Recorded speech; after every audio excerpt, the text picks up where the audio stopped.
स्वागत है आपका पॉजिटिव इनबॉक्स हिंदी चैनल पर। इस चैनल पर आपको नई नई और दिलचस्प कहानियाँ मिलती हैं। अगर आप पहली बार इस चैनल पर आए हैं तो चैनल को सब्सक्राइब कर लीजिए और वीडियो अच्छी लगे तो कमेंट और लाइक करना बिल्कुल मत भूलिएगा। बात बहुत ही पुरानी है, जब एक गांव में बटुक प्रसाद नाम का एक आदमी रहता था। बटुक प्रसाद बिल्कुल अकेला ही था। ना तो उसकी बीवी थी, ना कोई बच्चे, ना कोई रिश्तेदार। अपने गांव के घर से वो अक्सर कई कई महीने गायब रहता था। असल बात तो ये थी कि बटुक प्रसाद एक ठग था। वो अलग अलग पैतरों से लोगों को ठगने का काम करता था, लेकिन आज तक उसने कभी अपने गांव के लोगों को नहीं ठगा था। इसीलिए गांव के लोग उसकी सच्चाई के बारे में नहीं जानते थे। वो तो यही समझते थे कि बटुक प्रसाद कमाने के लिए परदेश जाता है। एक दिन बटुक प्रसाद सोचने लगा कि आज बहुत दिन हो गए अपनी ठग विद्या का इस्तेमाल नहीं किया। ये सोचकर वो घर से निकल पड़ा। चलते चलते वो अपने गांव से काफी दूर आ चुका था। उसने देखा कि एक खेत में गेहूं की फसल सोने की तरह चमक रही थी। खेत की मेड़ पर किसान और उसकी पत्नी खड़े थे। किसान बोला, भाग्यवान, अपने खेत में गेहूं अब पककर तैयार हो चुकी है, परंतु कटाई के लिए मजदूर नहीं मिल रहे। उसकी पत्नी रामकली बोली, तुम चिंता मत करो, तुम शहर जाओ और भैंस के लिए बिनोले लेते आना। गेहूं की तुम चिंता मत करो, आज नहीं तो कल ये कट ही जाएगी। किसान उसकी बात सुनकर सामान खरीदने के लिए शहर चला गया। अब किसान की पत्नी, जिसका नाम रामकली था, वो अकेली ही रह गई और फसल को काटने लगी। वो देखने में जितनी भोली थी, दिमाग से उतनी ही तेज थी। रामकली पसीने से तरबतर थी, मगर उसके हाथ बहुत ही तेजी से चल रहे थे। गेहूं काटते काटते वो मगन होकर गीत गुनगुना रही थी और गेहूं काटती जा रही थी। दूर खड़ा हुआ ठग बटुक प्रसाद ये सारा दृश्य देख रहा था।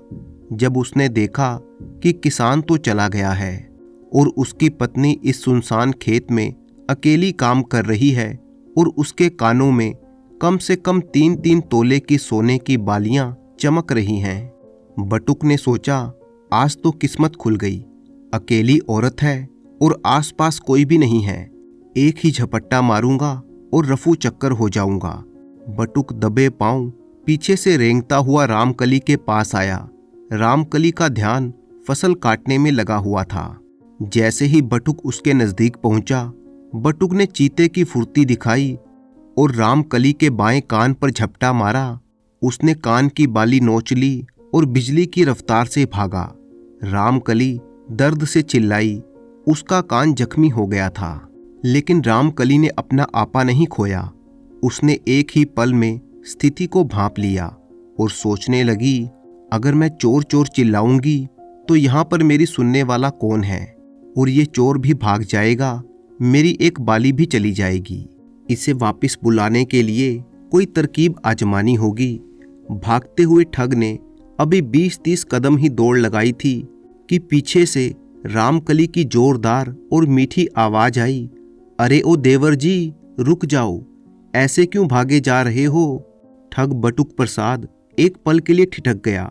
उसने सोचा, ये मुझे गाली देने की बजाय देवर जी क्यों बुला रही है। रामकली ने फिर से आवाज लगाई, अरे ओ बावले आदमी, रुक जा, क्यों बेकार में पाप का भागी बनता है। ये बाली सोने की नहीं है, ये तो पीतल की है। ये सुनकर ठग बटुक प्रसाद रुक गया। उसने हाथ में पकड़ी हुई बाली को देखा। वो धूप में चमचमा रही थी। रामकली वहीं से हाथ हिलाते हुए बोली, अरे मैं तो खुद ही इसे फेंकने वाली थी, तू बेकार में ही इसे चुरा कर भाग रहा है।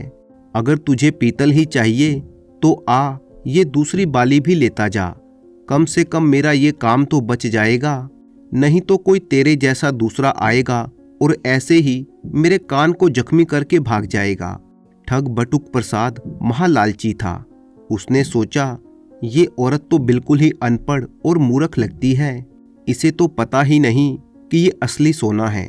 अगर मैं वापस जाता हूँ तो सचमुच दूसरी बाली भी मिल जाएगी। एक बाली के चक्कर में मैं क्यों भागूं?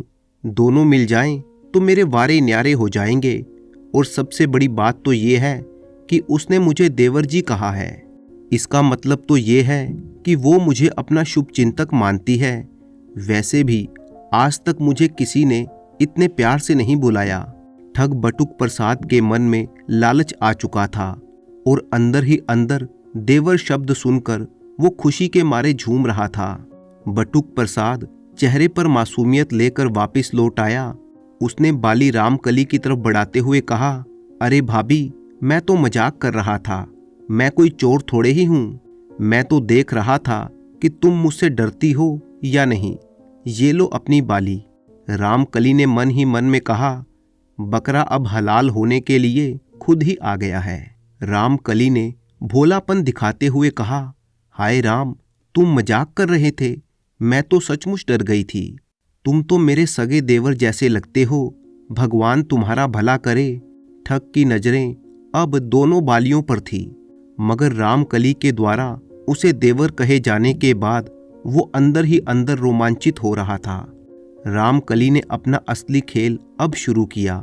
वो कमर पर हाथ रखकर जोर जोर से कराहने लगी, हाय मेरी कमर, हाय रे मेरी फूटी किस्मत। ठग ने पूछा, क्या हुआ भाभी जी? रामकली ने आंसू पोंछने का नाटक करते हुए कहा, क्या बताऊं देवर जी, मेरा आदमी बड़ा ही जालिम है। उसने कहा है जब तक ये पूरा खेत नहीं कटेगा मुझे घर में नहीं घुसने देगा।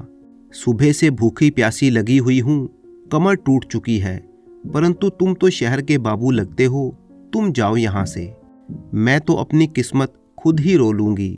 ठग ने सोचा, अभी मौका है।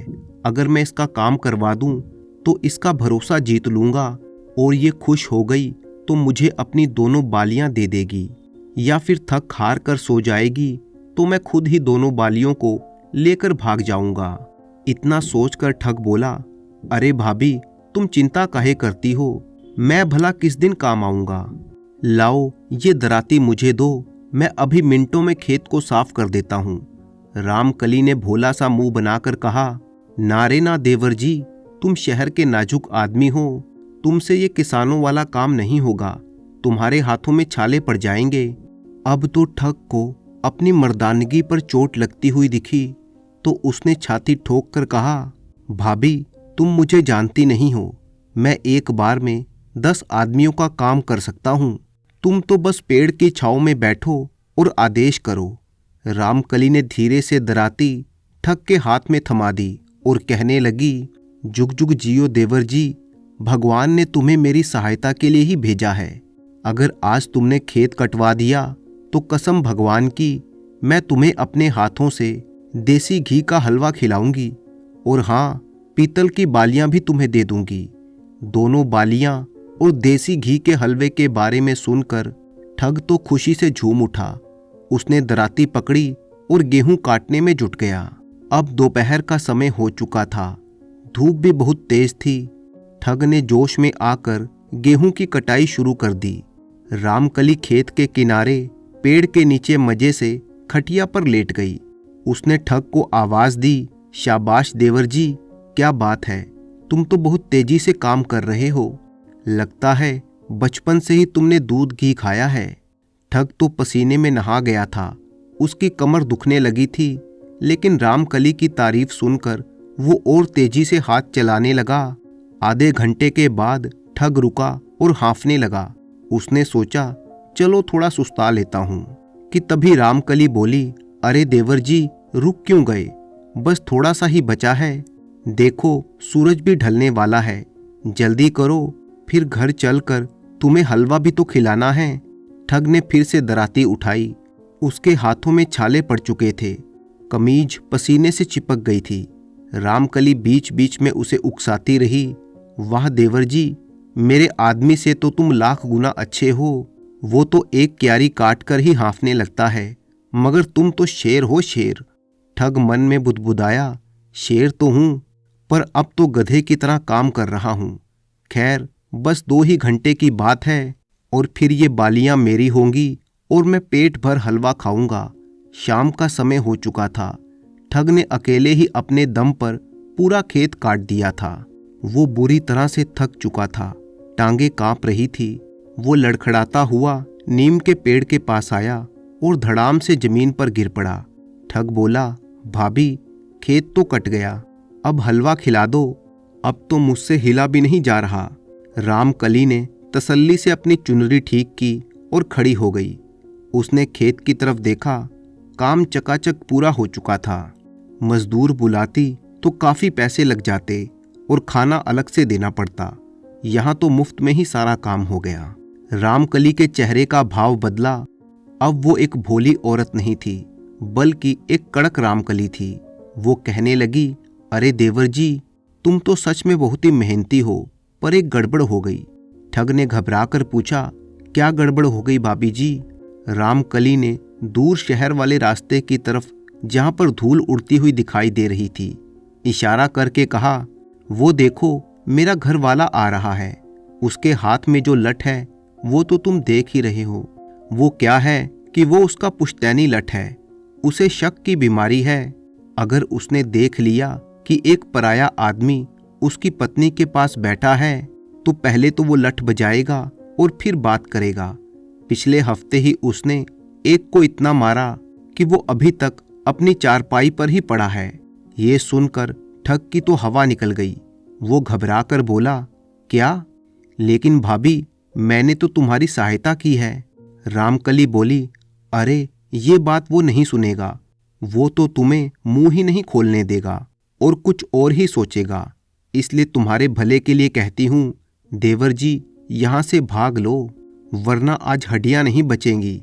ठग ने सोचा, बालियाँ तो बाद में मिल जाएंगी, अगर जान सलामत रही तो मैं हलवा भी बाद में खा लूँगा। थका हारा ठग, जिसने दिन भर खेत काटा था, वो ऐसे भागा कि पीछे मुड़कर नहीं देखा। ठग के भागते ही रामकली जोर जोर से हंसने लगी। थोड़ी देर के बाद जब उसका पति धर्म सिंह खेत में आया तो उसने देखा कि पूरा खेत कटा पड़ा था और उसकी पत्नी मजे से खटिया पर बैठी हुई थी। धर्म सिंह हैरान होकर बोला, अरे ओ भाग्यवान, तूने तो कमाल ही कर दिया, अकेली ने पूरा खेत ही काट दिया। मान गए तेरी ताकत को। रामकली ने मुस्कुराते हुए कहा, ये खेत मैंने नहीं बल्कि मेरे मुंह बोले देवर ने काटा है। वो शहर से आया था, बेचारा बड़ा मेहनती था, बस उसे मजदूरी में शाबाशी और भागने का मौका दिया है। धर्म सिंह कुछ समझा नहीं, परंतु उसने अपनी पत्नी की चमकती हुई आंखों को देखा और समझ गया कि आज फिर से किसी ने उससे पंगा लेने की कोशिश की है। इस तरह से रामकली ने ठग बटुक प्रसाद को अपनी मीठी बातों में फंसाकर अपना काम पूरा करवा लिया। आज तो ठग बटुक प्रसाद अपनी जान बचाकर भाग निकला और अपने गांव वापस लौट आया, परंतु वो अपनी हरकतों से बाज कहाँ आने वाला था। जिस तरह से कुत्ते की पूंछ कभी सीधी नहीं होती, वैसे ही ठग अपनी ठग विद्या से बाज नहीं आता। वो फिर से ठगी करने का कोई नया उपाय सोचने लगा और फिर उसने अपना भेष एक सौदागर का बनाया, एक ऊंट किराए पर लिया और एक पोटली में सफर का कुछ सामान बांधा और दूसरे नगर की तरफ चल दिया। इस बार उसका इरादा नगर के किसी व्यापारी को ठगने का था। मौसम बहुत ही गर्म था। जब वो नगर के बाजार में पहुंचा, ठग बटुक प्रसाद, जो कि सौदागर के भेष में था, वो अपना ऊंट लेकर एक सेठ की दुकान के बाहर जा पहुंचा।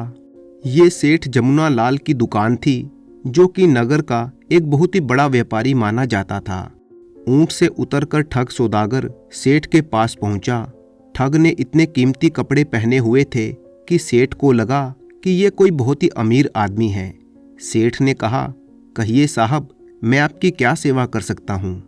उस ठग को देखकर सेठ के दो नौकर, जिनकी उम्र लगभग 17-18 साल की थी, एक का नाम आनंद और दूसरे का नाम मोहन था, वो अपनी जगह से उठकर उनके नज़दीक आ खड़े हुए। वे समझ गए कि ये आदमी बहुत ही अमीर है और ढेर सारा सौदा खरीदेगा, इसे सामान तोल तोल कर देना पड़ेगा।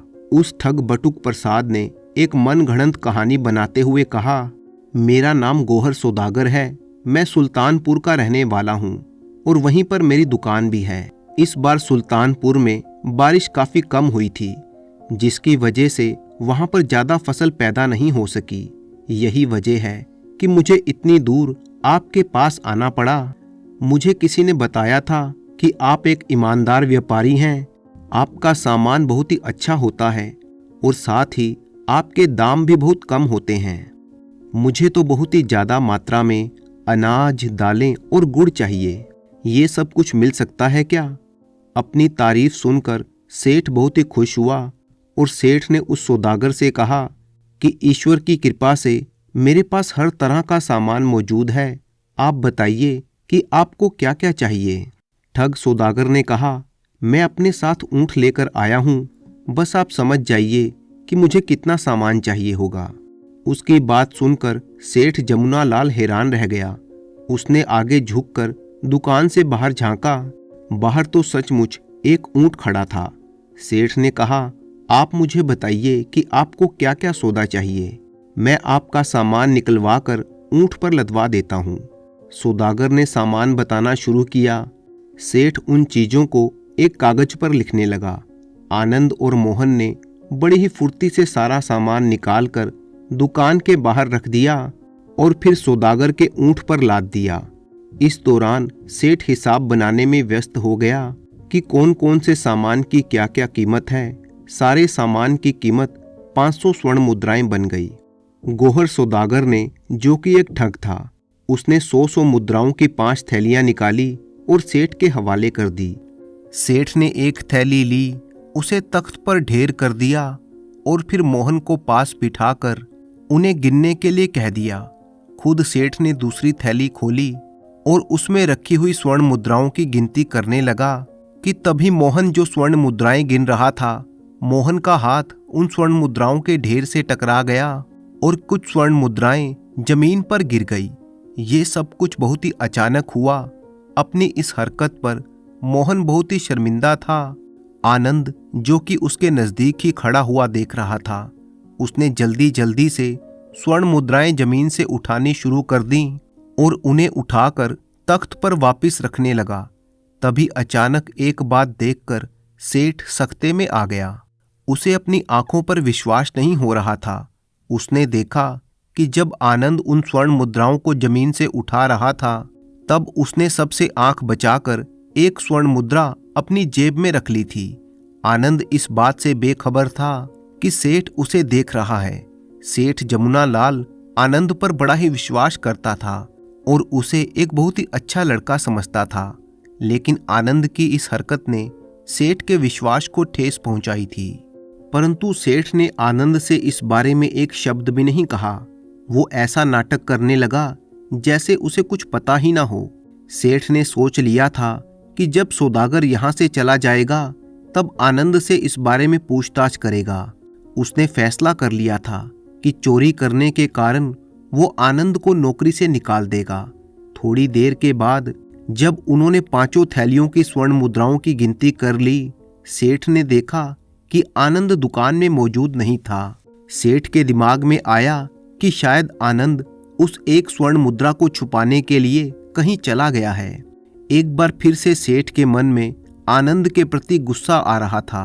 वो उसे बहुत ही ईमानदार और विश्वास वाला आदमी समझता था, परंतु उसने सेठ के साथ धोखा किया। अब तक सेठ की दुकान से सामान निकालकर सौदागर के ऊंट पर लाद दिया गया था। सभी लोग काफी थक चुके थे, तो सेठ ने मोहन से सभी को ठंडा शरबत पिलाने के लिए कहा। जब सब लोग शरबत पी चुके तो सेठ की नज़र दूर से आते हुए आनंद पर पड़ी। उसे देखकर सेठ को एक बार फिर से उसकी वही हरकत याद आ गई और सेठ को फिर से दुख हुआ। सेठ दोनों लड़कों को अपनी औलाद की तरह चाहता था। आनंद के द्वारा की गई इस चोरी से उसे बहुत ही सदमा लगा था। अचानक सेठ ने देखा कि आनंद अकेला नहीं था, बल्कि उसके साथ कुछ सिपाही भी थे। थोड़ी देर के बाद वे सब लोग दुकान में आ गए। दुकान में दाखिल होते ही आनंद ने सौदागर की तरफ इशारा करते हुए सिपाहियों से कहा, यही है वो आदमी जिसके बारे में मैंने कोतवाल साहब को बताया था। सिपाहियों ने उसी समय ठग सौदागर को अपनी गिरफ्त में ले लिया। ये सब देखकर सेठ बहुत ही परेशान हो गया। उसने गुस्से से आनंद को कहा, ये सब क्या है आनंद? ये क्या बदतमीजी है? ये साहब एक सौदागर हैं और उनके साथ ऐसी हरकत नहीं की जा सकती। आनंद ने बड़ी ही विनम्रता से जवाब दिया, मालिक, अभी आपको सब कुछ पता चल जाएगा। सिपाहियों को देखकर ठग सौदागर कुछ घबरा गया, लेकिन उसने अपने आप को संभाला और फिर आनंद की तरफ गुस्से से देखते हुए बोला, लड़के, तू मुझे जानता नहीं, मैं तुझे छोड़ूंगा नहीं। इस बेइज्जती का बदला मैं अवश्य लूंगा। उसकी बात सुनकर आनंद जरा भी नहीं घबराया। वो कहने लगा, अब आपकी जालसाजी की सारी पोल खुल चुकी है। आप धोखा देकर मेरे मालिक को नुकसान पहुंचाना चाहते थे। असली माल लेकर इन्हें नकली स्वर्ण मुद्राएं दे रहे थे। जब सेठ ने ये बात सुनी तो उसने जल्दी से सौदागर की दी हुई थैलियों में से स्वर्ण मुद्रा निकालकर उन्हें जमीन पर घिसना शुरू कर दिया। वो देखकर हैरान रह गया कि स्वर्ण मुद्राओं का सोने जैसा रंग अब उतर रहा था। उसके अंदर से पीतल नजर आ रहा था। सेठ ने इसी तरह से कई और स्वर्ण मुद्राएं जमीन पर घिसी और सब की सब नकली थीं। अपनी पोल खुलती हुई देखकर ठग सौदागर घबरा गया और सिपाहियों की गिरफ्त से छूटने की कोशिश करने लगा, मगर वो नाकामयाब रहा। इसके बाद सिपाहियों ने दोनों लड़कों से कहकर ऊंट से सारा माल उतरवा कर वापिस सेठ की दुकान में रखवा दिया और उस ठग सौदागर को गिरफ्तार करके अपने साथ ले गए। जाते समय वो नकली स्वर्ण मुद्राओं की थैलियां भी ले गए ताकि सबूत के साथ इस अपराधी को न्याय अधिकारी के सामने पेश किया जा सके। ये सारा हंगामा देखकर आसपास के लोग भी वहां पर जमा हो गए।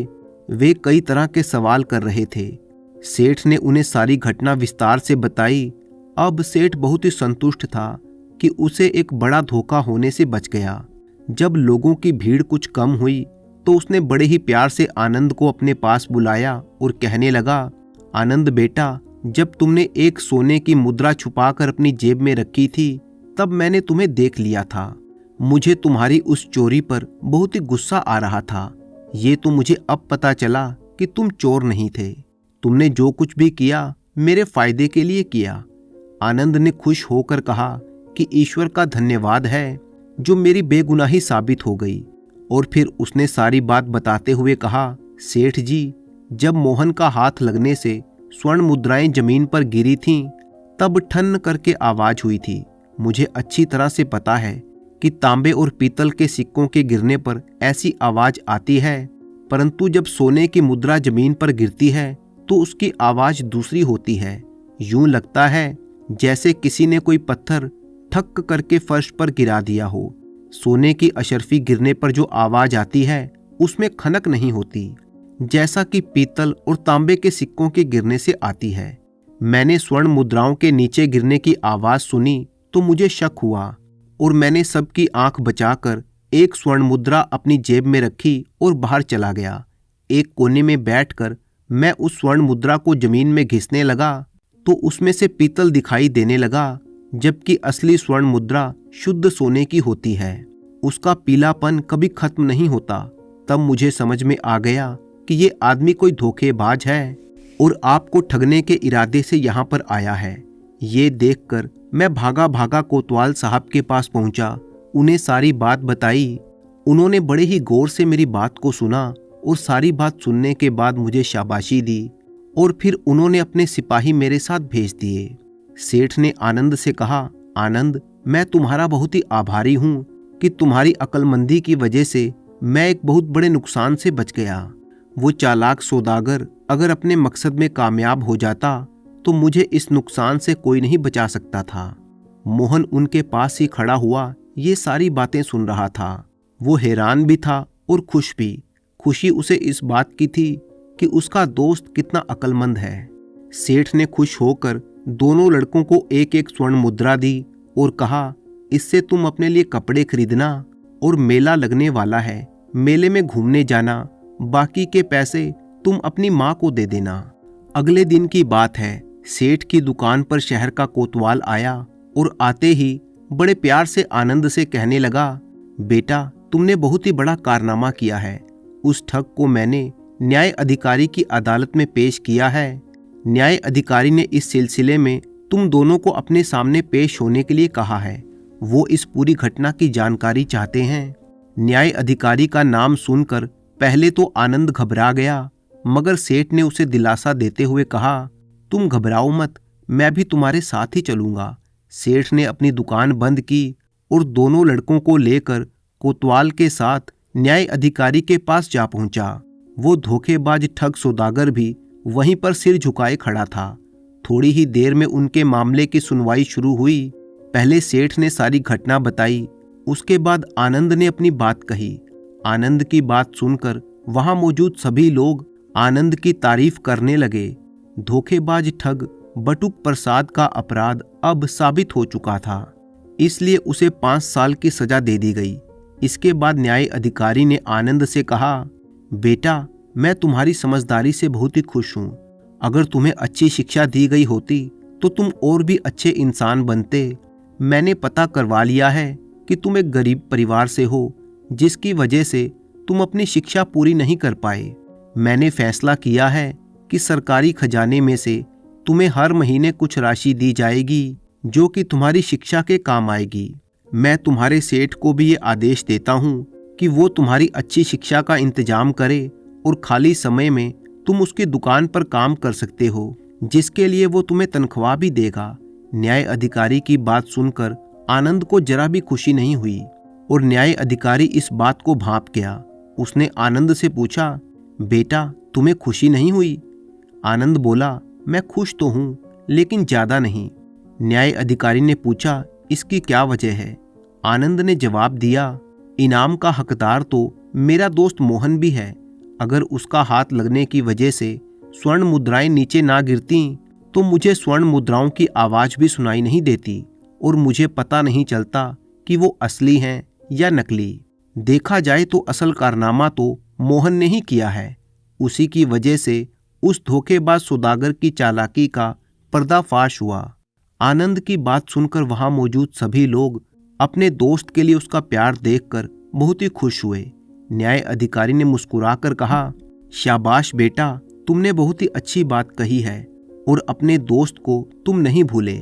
अब मेरा फैसला सुनो, तुम्हारे दोस्त को भी उतनी ही राशि मिलेगी जितनी कि तुम्हें।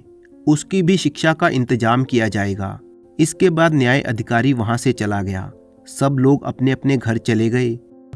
इसके बाद दोनों लड़कों की जिंदगी बिल्कुल बदल गई। वो सुबह से लेकर दोपहर तक अपनी शिक्षा ग्रहण करते और फिर शाम को सेठ की दुकान पर काम करते। दोनों लड़कों की माताएं भी बहुत ही खुश थीं। सेठ की दुकान पर काम करने के बाद उन्हें जो भी तनख्वाह मिलती वो अपनी माताओं को दे देते। दूसरी तरफ सेठ भी बहुत खुश था। कुछ समय के बाद दोनों युवक शिक्षा ग्रहण करके बहुत ही समझदार हो गए। सेठ ने भी उनका बहुत ही सहयोग किया और उसी बाजार में उनको कारोबार शुरू करवा दिया।